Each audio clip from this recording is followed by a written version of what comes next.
Gênesis 25, versículo 7 e o versículo de número 8.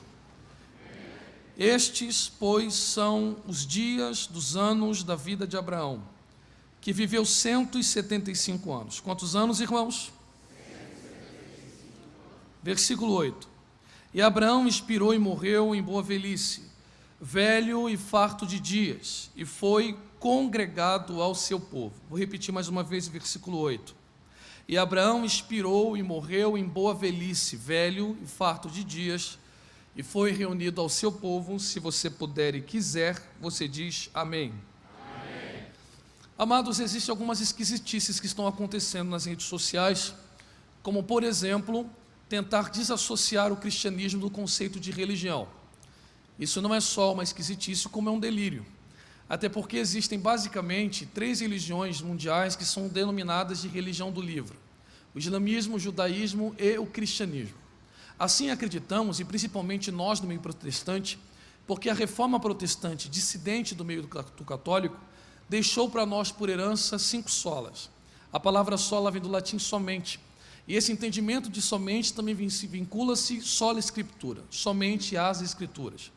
Imbuídos desse pensamento de que só as escrituras é que respalda o pensamento cristão, sua vida, prática, pensamento, visão de vida, projeto, etc., também compreendemos que a formação da Bíblia Sagrada, denominada de cânone, significa um instrumento de tirar medidas. Logo, toda e qualquer medida da vida do cristão deve, necessita e precisa ser pautada, inspirada e instruída à luz dos textos sagrados.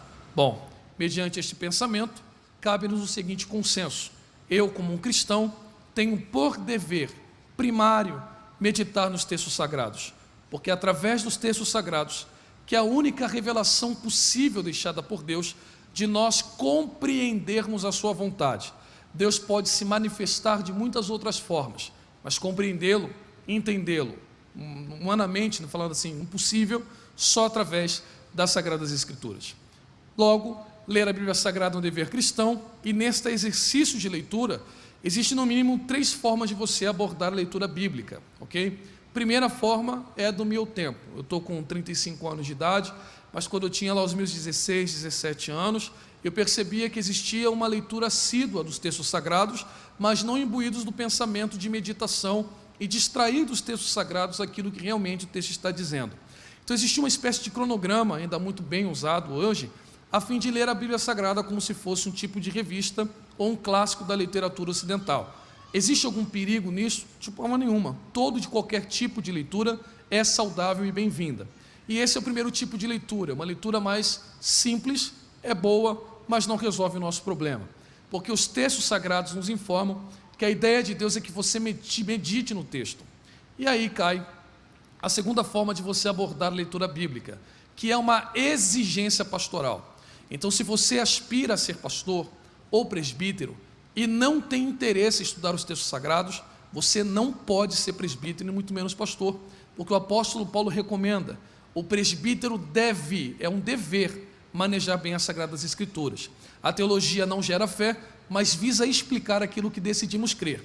E ora, como orientará 2 cegos o seu caminho? Então, se eu não tenho capacidade de instruir, naturalmente eu não tenho a capacidade de ser um pastor ou um presbítero. Então, sobre nós recai um método de interpretação utilizado aí em muitas faculdades, que é a hermenêutica. A hermenêutica não é uma disciplina somente teológica. Quem cursa direito também vai aprender hermenêutica, que nada mais é do que a arte ou o modo de você estudar, interpretar textos. E aí, por finalidade, eu preciso, enquanto pastor, em culto de ensino, um culto de domingo ou algo do tipo, entender o que o texto está dizendo, transformar esse texto. Exegese é um pouco mais complicado, mas hermenêutica já é um pouco suficiente. Então, entender o contexto, um pouco do hebraico, do grego, se for o caso do Novo Testamento, aquilo que nós chamamos em alemão de Sitzleben, ou seja, o contexto vital onde o texto está inserido, a fim de captar a informação do texto de forma correta, coesa, e transformar isso em algo funcional, pragmático, prático, para a igreja que está ouvindo. E aí, é claro que é um pouquinho mais excludente, mas seria bom que todos assim o fizessem. E por fim, uma leitura que é a leitura que eu tenho mais apreço, que envolve aquilo que nós chamamos de devocional. Então você está na sua casa, louvando, orando, fazendo o que você faz todos os dias de um servo de Deus que ama o Senhor, tirando meia hora, 15 minutos, 1 hora para dedicar a Deus, e nesse momento você exercita a leitura dos textos sagrados. No devocional ocorre um fenômeno diferente da primeira leitura, que é só discorrer os olhos, e também da segunda leitura, que é uma leitura mais, eu não gosto do termo científica, mas uma leitura mais científica, mais metodológica. E qual é esse fenômeno? O fenômeno da iluminação. Não existe revelação de texto. Então, quando você ouvir alguém falando, olha que revelação essa mensagem, não é uma revelação. Eu entendo a expressão aí no senso comum, senso popular, mas está equivocada. Deus não revela mais texto para ninguém, Ele ilumina. Esse processo de iluminação é o Espírito de Deus que tira as escamas dos nossos olhos e nos capacita a enxergar nos textos que outrora, correndo na primeira leitura, nós não vimos, e também na hermenêutica nós não enxergamos. Então Deus tira dos textos focos de sabedoria, e aí de fato a Bíblia nunca chegará ao seu fim, nunca chegará ao seu fundo. Ela sempre terá algo novo a nos ensinar. Bom, visando isto, Salomão escreve em Provérbios, capítulo 25, versículo 11, como maçã em salva de prata, assim é a palavra dita ao seu tempo. Só que a palavra salva ou bandeja não é muito bem traduzido. Não estou dizendo que é ofensivo ou está errado, assim no sentido de ofender a nossa leitura, mas a expressão ali salva de prata vem do hebraico maskiot. Maskiot não tem na nossa cultura, é como se fosse uma rede cheia de reticular, né? Cheia de orifícios. Então o que Salomão está dizendo? Assim como a palavra dita ao seu tempo, ela está protegida por um tecido, né, cheio de reticular, fabricado, assim também a palavra de Deus. Então, quando a maçã está coberta por essa masquiot, né, usando a expressão em hebraico, você não consegue enxergar o que está coberto. Mas quanto mais próximo você chega, através dos orifícios você verá aquilo que está oculto. Então, se eu leio a Bíblia Sagrada distante da mesma, eu verei apenas textos, eu verei apenas histórias. Mas quanto mais próximo dos textos eu vejo, essa masquiot, esse tecido que oculta, vai sendo revelado o que está por trás dele, através da inspiração e iluminação do Santo Espírito de Deus, dado a todos nós. Pois bem, esse texto que nós escolhemos para essa noite tem esse mesmo princípio e te mostrarei na prática a diferença desses 3 tipos de leitura. Como nós lemos aqui rapidamente, você percebeu, se foi um leitor atento, mesmo lendo rapidamente, que esse texto está falando sobre a morte de Abraão, sim ou não? Então, se você tem um cronograma, e é muito bom que você faça esse cronograma, acho bacana, de ler em 6 meses, 1 ano, a Bíblia Sagrada, que seja, o que você diria? Abraão morreu. Esta é a informação que o texto está dando. E na hermenêutica, se nós estivéssemos num simpósio bíblico e o pastor me convidasse para pregar para os irmãos sobre a vida de Abraão, no máximo pela hermenêutica, eu descobriria a região que ele morreu, onde ele foi enterrado, por que foi enterrado, a geografia, o contexto, o motivo e etc. E aí não chegaria muito a fundo, ficaria engessado nisto. Agora, no processo de iluminação, você perceberá que se você leu superficial, você não notou, mas se você se aproximar dessa masquiot, desse tecido que está sobre o texto, você perceberá algo muito mais profundo e que tem tudo a ver com o tema que vocês escolheram aqui para esta noite. Estou cansando os irmãos ainda querem ouvir? Diga amém, por favor, se querem. Maravilha. Bom, eu fiz questão de ler, não o versículo 7, mas o versículo 8, mais de uma vez, porque o escritor do texto de Gênesis, no capítulo 25, versículo 8, ele é para lá de redundante, ele é abusivo na redundância. Se não vejamos, olha o que o versículo 7 diz: estes, pois, são os dias dos anos da vida de Abraão, que viveu 175 anos. Eu pergunto e você me responde, por favor. 175 anos, são muitos ou poucos anos? Muitos anos, obrigado. Olha o versículo 8: e Abraão expirou e morreu. Bacana, informação. E Abraão morreu em boa velhice. Aí, normal, 175 anos em boa velhice. Ao invés de ele colocar um ponto final, ele coloca uma vírgula e diz: velho e farto de dias. Ah, vá. Claro, como é que alguém pode velho morrer jovem? Ninguém pode velho morrer criança. Isso é redundante. Abraão expirou e morreu em boa velhice velho. É óbvio que ele morreu velho, porque morreu em boa velhice. Ele ainda acrescenta, farto de dias. Como não seria? 175 anos, versículo 7. Em boa velhice, no versículo 8, parte A. Na continuação, velho continua. E farto de dias, 3 expressões para dizer a mesma coisa, o texto seria suficiente se dissesse. E Abraão morreu aos 175 anos, em boa velhice, e pronto. Mas se está aqui, tem um sentido, porque nada está aqui por acaso. E aí, só por graça do Espírito de Deus, para que nós possamos enxergar o que esse texto, essa tinta, está tentando ocultar dos nossos olhos. Bom, e o que ela está ocultando? Que o texto está nos dando 2 qualidades da vida de Abraão: velho e farto de dias. Explica, pastor. Estou aqui para isso. Suponhamos que no final do culto, alguém na saída me pare e me pergunte: pastor, qual a sua idade? Eu digo, 35 anos. Bom, o que a pessoa está perguntando? Qual é o tempo da sua existência? Há quanto tempo você existe? Pronto, eu digo, eu existo há 35 anos. E se a pergunta fosse reformulada? E a pessoa dissesse da seguinte maneira: pastor, quantos anos você tem? E o que você fez ao longo da sua vida? Aí é fartura de dias. Então eu diria, tenho 35 anos, fiz isso, estudei aquilo, me formei naquilo, fiz aquilo, isso, pronto, fartura de dias. Então a fartura de dias tem a ver com a produtividade ao longo do tempo da existência. Então tem gente que existe e não produz, tem gente que produz e tem pouca existência. Explica, pastor. Vou te explicar. Existe um mal aqui no Brasil, no geral, eu acho que é um mal, é um conceito subjetivo. Você pode discordar à vontade, eu não tenho problema com discordância, você pode discordar à vontade. Qual é o sonho do brasileiro? Se aposentar, comprar uma casa e um carro. Eu acho isso muito pobre. Uma pessoa que vive cerca de 70 anos, não conseguir cursar uma faculdade no mínimo de 5, 70 anos, morrer falando português, 70 anos, não tem uma história para contar, não deixou nenhum legado, é muito tempo de existência para pouca produtividade.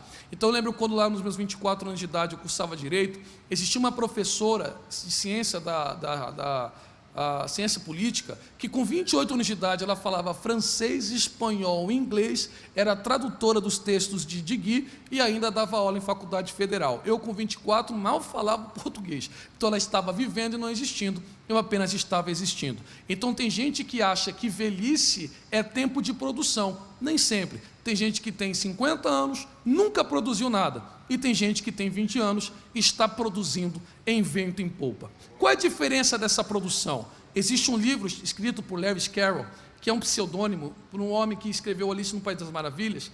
Existe um momento que a Alice encontra um gato e ela diz para o gato: como é que eu faço para sair daqui? Ele diz: depende, você quer ir para onde? Ela diz: não sei, só quero sair daqui. Ele disse: bom, se você não sabe para onde você quer ir, qualquer caminho te serve. Então, para quem não sabe para onde está indo, qualquer caminho vai lhe servindo. Isso complica para nós na igreja. E por que complica? Porque quando Deus soprou o fôlego de vida no nariz de Adão, o texto em hebraico diz Nishmat Chaim, capacidade ou alento de vidas no plural. Não está fôlego de vida, é Chaim. Chaim em hebraico é vidas no plural. Não que você tem 2 vidas, você tem uma só, porque depois da morte segue-se o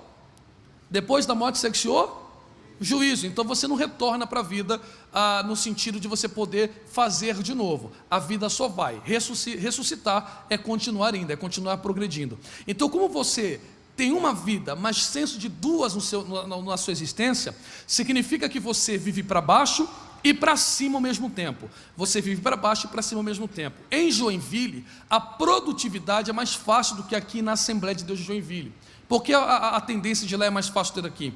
Porque eles só vivem para baixo. Então, se você fizer uma enquete aí na rua, a maioria das pessoas saberão o que é produzir. Você quer ser o quê? Advogado, médico, quero empreender, quero, sei lá, trabalhar em tal empresa, quero estudar tal idioma, quero viajar para tal país, quero morar em tal bairro, quero andar em tal carro, e etc. E você, ao mesmo tempo que você, crente, tem que viver para baixo, porque você está aqui na terra e precisa produzir, você também, quando deu o horário do culto, 19h30, você tem que viver para cima ao mesmo tempo.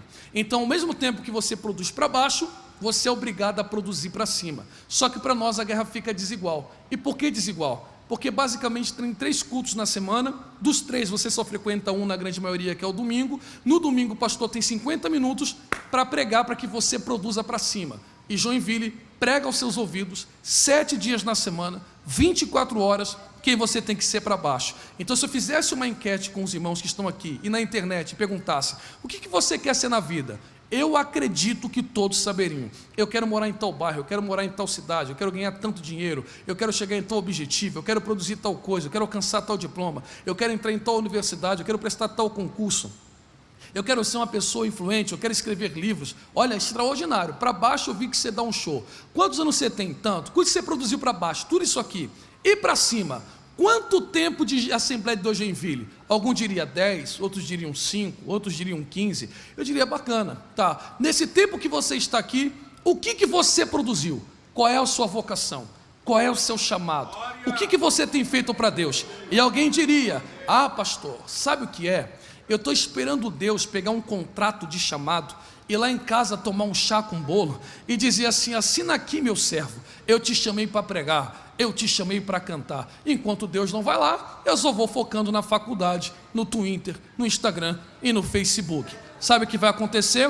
Para o céu você vai, mas você não está vivendo aqui, você só está existindo. Se você diz que ama a Deus, mas amor de palavra sem gesto não é um amor concreto. Então, se você está frequentando a igreja e não produziu nada, aqui você não vive, aqui você só está existindo. Alguém está comigo ainda? Diga glória a Deus, por favor. Só que Deus é misericordioso, e por Deus ser misericordioso, Ele faz um plano, um projeto, para que você não se esqueça das coisas de cima. Qual é o projeto de Deus? Está escrito em Levítico. Existem 3 festas que Deus chama de solenidades, convocações e reuniões santas, sobre o pensamento veterotestamentário do Antigo Testamento. Páscoa, Pentecoste e Tabernáculos não são festas, são mandamentos perpétuos, sobre a ótica do Antigo Testamento. Então, quando o judeu pratica Páscoa, Pentecoste e Tabernáculos, não é um feriado, é um mandamento. É o quê? Mandamento. Então, existe um rabino chamado de Rebbe de Lubavitch, um grande rabino, que ele diz que as festas têm o sentido de ativar você a viver aquilo que foi vivido pelos antepassados. Qual é a ideia de Deus? Por meio destas festas, ao cumprir o mandamento, você não se esquecer do que ela significa. Então vamos lá. Primeira festa é Páscoa. Qual é a primeira festa? O que Páscoa fala? Você saiu do deserto, ou do Egito. Você saiu do Egito e não saiu porque podia, saiu por mão forte. E como é que a saída ela é processada? Através do cordeiro que é morto. Então a última praga é que marca a saída. E qual é a ordem de Deus? Asse o cordeiro e coma ele inteiro. Comer ele é internalizar, e você é aquilo que você come. Qual é o sentido da Páscoa? Só sai do Egito, e Egito na Bíblia só é descida. Egito é como, irmãos? Então sem o cordeiro você só descia. E o que é comer o cordeiro? Pegar o que está fora e colocar para o lado de dentro. Então só para de descer quem permitiu o cordeiro que estava fora adentrar a sua vida para fazer você subir. O que a Páscoa está dizendo? Não se esqueça da onde eu te arranquei. É isso que a Páscoa está dizendo. Não se esqueça da onde eu te busquei. Não te esqueça da onde eu te arranquei com a minha mão. Alguém está entendendo e está glorificando a Deus? Depois que você passa pela Páscoa, você vive Shavuot, Pentecostes. O que Pentecostes é? Para o Antigo Testamento, vou nem explicar no Novo que vocês já sabem, né? Mas no Antigo Testamento, Pentecostes marca o recebimento dos 10 mandamentos. O recebimento dos 10 mandamentos. Então, se na Páscoa eu comemoro, eu sei de onde Deus me arrancou, Pentecostes diz: agora saiba para quem você está vivendo. Se em Pentecostes, no Egito, Faraó mandava em mim, Pentecostes eu estou gritando para Joinville: eu deixei de descer para subir e viver debaixo da direção daquele que me arrancou do caminho de descida. Então já estamos montando o significado. Você tem que lembrar de onde você saiu para entender para quem você está vivendo. E qual é a última festa? A festa de Sukkot, ou Sukkah, a festa das cabanas, a festa dos tabernáculos, que é uma tenda móvel em direção à terra prometida. Ou seja, não se esqueça de onde você saiu, Páscoa, para quem você está vivendo Pentecostes e para onde você está indo, Tabernáculos. Não se esqueça de onde você saiu, para quem você está vivendo e para onde você está indo. Não se esqueça de onde você saiu, para quem você está vivendo e para onde você está indo. Então todos aqueles que têm um cordeiro para o lado de dentro não sofrem a síndrome de Alice. Então, se você entrou no tanque batismal só para lavar o corpo, é por isso que você vem para cá e fica vendo se o cabelo tem duas pontas, ou se a unha está com cutícula, ou reclinando a cabeça no ombro do amigo, ou veio para cá porque mamãe e papai te obrigou, e você estava com medo de tomar uma cintada. Não, meu pai é pastor, o que vão pensar de mim? Você só está existindo aqui. Agora, para quem colocou o cordeiro na vida, sabe de onde saiu, para quem está vivendo e para onde está indo. Ora, a partir do momento que o cordeiro entra, nós não enxergamos mais, nessa linda fachada da igreja, escrito Assembleia de Deus, nós enxergamos Levítico. Então o povo que está passando aqui nessa avenida, o que eles veem? Os crentes estão reunidos no culto, na Assembleia de Deus. E você que tem um cordeiro, está escrito Levítico. Só que a palavra Levítico, ela vem do grego, no hebraico é Vaikra. Vaikra, o nome do livro, literalmente significa chamou. Então o livro de Levítico é um chamado. O livro de Levítico é o quê? Um chamado para servir. Aí você diz, esse livro deveria ser chamado o livro dos sacerdotes, porque fala-se mais de sacerdotes do que leis especificamente para os levitas. Só que Deus está dizendo, olha, esse livro é muito importante. Eu vou falar sobre a festa de Purim, a festa de Yom Kippur, que é a expiação dos pecados. Eu vou falar da éstola sacerdotal, eu vou falar de um monte de coisa. Mas antes de falar para uma classe específica, eu preciso botar na cabeça dos hebreus que o altar não é só para sacerdote. Ah, você não quer ouvir não, você está chateado. Quem quer ouvir ainda, diga amém, por favor. O altar não é para só sacerdote. Como é que você vai começar Levítico? Tem muita coisa importante, mas eu vou começar assim, ó. Diga aos filhos de Israel que quando eles vierem ofertar a mim de forma voluntária, ou seja, o altar é para todo mundo, mas o fato de você vir no altar e ser para todo mundo, você não pode vir com as mãos vazias. Opa! Então quem tem cordeiro dentro não frequenta culto com a mão vazia. E o que você tem que trazer? Aí é Deus que coloca a lista. Então o primeiro sacrifício é o sacrifício chamado de holocausto. Qual é o nome do sacrifício? Só vou falar dele aqui e vou concluir. O sacrifício de holocausto, também chamado em hebraico de Korban Olá, ele era um sacrifício em uma ocasião específica. Qual é a ocasião específica? O judeu prestava o sacrifício de holocausto quando ele percebia que havia perdido uma oportunidade de ter servido a Deus. Eu vou explicar. Então tem gente que vem para a igreja e diz assim, olha, estou 10 anos aqui e não fiz nada, estou 5 anos aqui e não fiz nada, não é possível, eu me dedico tanto à faculdade, eu me dedico tanto ao Instagram, eu me dedico tanto à minha beleza, tanto ao meu corpo, tanto aos meus desejos, e para Deus nada? Não, minha ficha caiu. Aí ele procura o pastor e diz assim, pastor Sérgio, cansei de existir, eu estou querendo viver. Como assim? Minha ficha caiu, eu sei de onde Deus me arrancou, para quem eu estou vivendo e para onde eu estou indo. Aí o pastor te pergunta, e o que é que você trouxe? Aí está na lista. Deus é quem diz, quem tem boi tem que trazer boi, não vem com ovelha não. Se você tem boi e vem com ovelha, eu não gosto. Dá o seu boi. O que eu faço com o boi? Arranco o couro, queima ele por inteiro. Só que tem gente que não tem boi. Aí Deus vai democratizar o altar. Ele diz, quem não tem boi, vem com ovelha. Mas se você pode dar ovelha, não me apareça com pomba aqui que eu não vou querer. E quem não tem boi nem ovelha, vem com pombo. Mas se você pode dar pombo, não vem com farinha. O que Deus está dizendo? Eu quero pelo menos o mínimo que você pode fazer. Agora observe isso aqui. Quem é que gosta de carne bovina queimando? Quantos gostam aqui do cheiro? Se você é vegano, você é muito triste, por sinal. Quantos gostam de um bom churrasco? Isso. Perguntar isso para crente é... Hã? Então o que acontece? Boi é um sacrifício caro. Então tem gente que tem muito talento, e quando oferece o seu talento, o perfume é tão bom que sente Deus o cheiro e quem está próximo. Ok? Então alguém sente o cheiro. Eu fiquei sabendo que o meu grande amigo, que eu respeito muito, e para mim é um dos melhores pregadores do Brasil, que é o pastor Elias Torralbo, já passou por aqui, não é? Então, se você vê o Elias pregando, ou até meu brother lá, o Eliseu, que também já veio aqui, o Eliseu já veio aqui, não veio, Rodrigues? Já veio aqui. Essa galera aí que é Bíblia, né? Aí você sente o cheiro e você diz, olha, que perfume. É bom ouvir uma mensagem bem pregada, sim ou não? Aí quem está embaixo diz, olha, cheiro bom, e Deus está assim, ó, cheiro bom. Esse aí estudou para a faculdade, estudou para a vida, mas cheiro bom.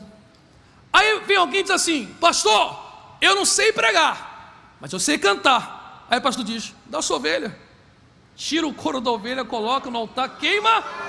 Quem está embaixo diz, olha que voz, olha que voz. Irmão, é bom ver alguém afinado cantando, sim ou não? Só não canta, encanta.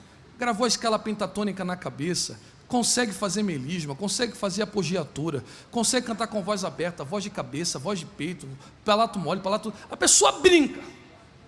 Aí na hora que canta você diz, alguém está queimando alguma coisa a Deus. Cheiro maravilhoso. Mas aí tem o do pombo. Depois de passar no altar um boi, uma ovelha, tem sempre, e essa é a maioria, porque ricos sempre são os menores, então a maioria vem com um pombo na mão. Eu não sei como é que vocês chamam aqui no sul, a gente chama de estilingue, aqui também é estilingue? Confesse o pecado, quem já matou pombo, levante a mão. Quem já matou e queimou o pombo, levante a mão. Cuidado com o Ibama. Brincadeira. Então eu já matei e queimei o pombo. O cheiro do pombo é ruim ou agradável? Porque você queimou com as penas. Então não é que a ave cheira mal, é que as penas cheiram mal. Enquanto do boi você tira o couro e da ovelha também, Deus diz, dos pombos não tire as penas. Por que eu não posso tirar a pena do pombo, Senhor? Porque quando você tira as penas de uma ave, ela diminui o tamanho. Primeira coisa que Deus está dizendo, eu não quero diminuir aquilo que já parece pequeno. Vamos lá. Aí quem vem com um pombo diz assim, pastor Sérgio, fala, eu quero servir. Tá, e o que você trouxe? Olha, eu não prego bem. Se mandar eu cantar, eu desafino mais do que sapo. Eu erro o compasso, eu não entendo. No meu negócio é cantar. E o que você tem? Eu tenho um pombinho. Porque o mesmo Deus que arrancou do Egito quem tem boi, o mesmo Deus que arrancou do Egito quem tem ovelha, alguém já está entendendo, arrancou eu também que tem um pombinho. Ou seja, eu vou dar o exemplo que eu sempre dou. Quando eu fazia parte ali da mocidade, tinha um componente da mocidade que, não vou falar o nome que está sendo gravado, e ele é muito querido, só que ele desafinava na palma. Palma se bate como, pastor? Tempo e contratempo. Se bate palma com a caixa da bateria, isso é chamado de tempo. Ou você pode bater no contratempo, caixa palma. E ele inventava um tempo. E olha que bater palma é só fechar a mão junto com o outro, é questão de coordenação. Mas ele batia uma palma no tempo Kairos, só ele e Deus conhece esse bendito tempo. E a gente lá no Rio de Janeiro costuma brincar muito. Eu chamei ele de canto e disse para ele, meu filho, não bata palma. Quando você bate palma, até o anjo do céu perde o compasso. Ele deu risada e disse, sabe o que é, pastor? O que é? Ele disse, olha, eu não sei pregar, eu não sei cantar, mas eu era roqueiro, eu era headbanger, eu tinha o cabelo na cintura, andava com spike e gostava mesmo do thrash metal. Eu gostava de músicas que ofendiam a Cristo e a igreja. Mas depois que o Cordeiro entrou, que eu sei de onde sair, para quem estou vivendo e para onde estou indo, escute essa, pastor. Quem quiser pregar, que pregue. Quem quiser cantar, que cante. Mas o meu pombinho não leva o vivo para casa. Alguém está entendendo? Levante a sua mão mais alto que você puder. O mais alto que você puder. O mais alto, levante a sua mão. Coloque a sua mão ungida. Isso é muito sério. No ombro da pessoa que está ao seu lado. No ombro, e olhe para mim. E olhe para mim. Olhe para mim. Eu gosto de ouvir pessoas que cantam bem, mas louvar a Deus não é The Voice. Aqui se adora em espírito e em verdade. Você está entendendo? Então chacoalhe esse jovem e diga para ele: não é possível que lá no mundo você cantava no bar, que lá no mundo você não tinha vergonha de entupir o nariz de cocaína, e na igreja você tem vergonha de queimar o seu pombinho a Deus. Só quem está entendendo que 2023 é o ano de você trabalhar para o Senhor, faz o barulho que o diabo não gosta de ouvir. É só isso que você tem para dar. Eu te convido pelo menos a 1 minuto, fechar os seus olhos e abrir a sua boca. Seu glória a Deus também é uma oferta ao Senhor. Sua mão erguida também é uma oferta ao Senhor. Eu te dou alguns minutos para você abrir a boca e dizer: Deus, eu estou disponível para a tua obra. Eu espero, meu Deus, do meu lado direito alguém está disponível, do meu lado esquerdo alguém está disponível. Você que é batizado no Espírito Santo, abre a tua boca e deixa o Espírito de Deus te usar. Vamos lá. Aleluia, aleluia, aleluia, aleluia, aleluia, aleluia. Esse glória não é teu, não leva vivo para casa, não queima ele aqui hoje. Esse aleluia não é teu. Deixa no altar hoje. Deixa no altar. Eu preciso encerrar. Só mais 3 minutos. Os irmãos suportam 3 minutinhos, sim ou não? Eu encerro.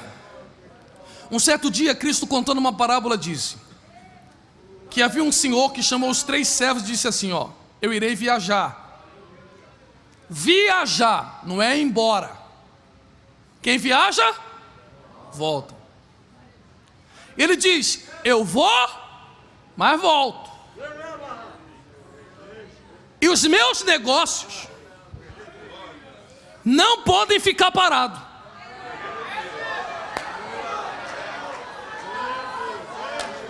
Ele chama os 3 só. A um eu te dou 5, a outra eu te dou 2 e a outra eu dou 1. Para o servo tem diferença, para o senhor não, porque a parábola diz: e ele distribuía segundo a capacidade administrativa. Então seria injusto do senhor dar 5 talentos para quem só sabe administrar 2, e dar 2 para quem só aguenta com 1. Então não tem maior ou pior. Ele só distribui segundo a capacidade, só isso. O que tinha 5 não foi bobo, porque o sistema de empréstimo no tempo do Novo Testamento era muito alto. Então ele diz: o que ele me deu não é para ficar parado, eu vou distribuir. Eu vou distribuir. Eu vou distribuir.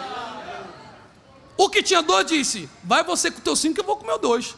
Tu prega, eu canto, cada um no seu quadrado. Eu vou cantar e vou distribuir. O que tinha 1 olhou para quem tinha muito talento e enterrou. Eu vou concluir, enterrou. Aí quem emprestou, voltou, porque isso aqui é emprestado. Isso aqui é emprestado. E terá julgamento das obras. Vai ter uma conversa de pé de ouvido, que ele vai dizer: o que você fez com o que eu te emprestei? O que tinha 5 diz: eu virei juiz, mas também preguei tua palavra. Eu abri minha empresa, mas também ganhei alma. Ele olha para o que tinha 5 e diz assim: você tem 10? Olha a expressão: servo bom e fiel.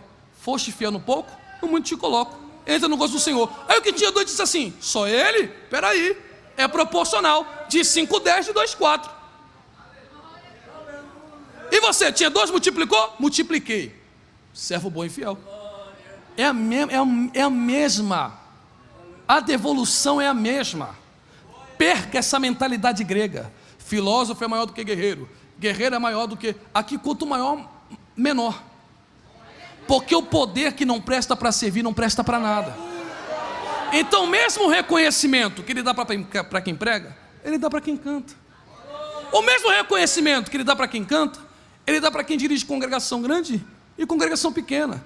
Porque congregação só tem tamanho na parede. Porque uma alma vale mais do que o mundo inteiro, querido. Aí o que tinha um ficou caladinho. Ele disse: opa, e você? Ele disse: eu? Você só me deu um talento. E aí, o que você fez? Eu sei quem tu és. Enterrei. Percebeu? Quem não quer fazer sempre está se justificando.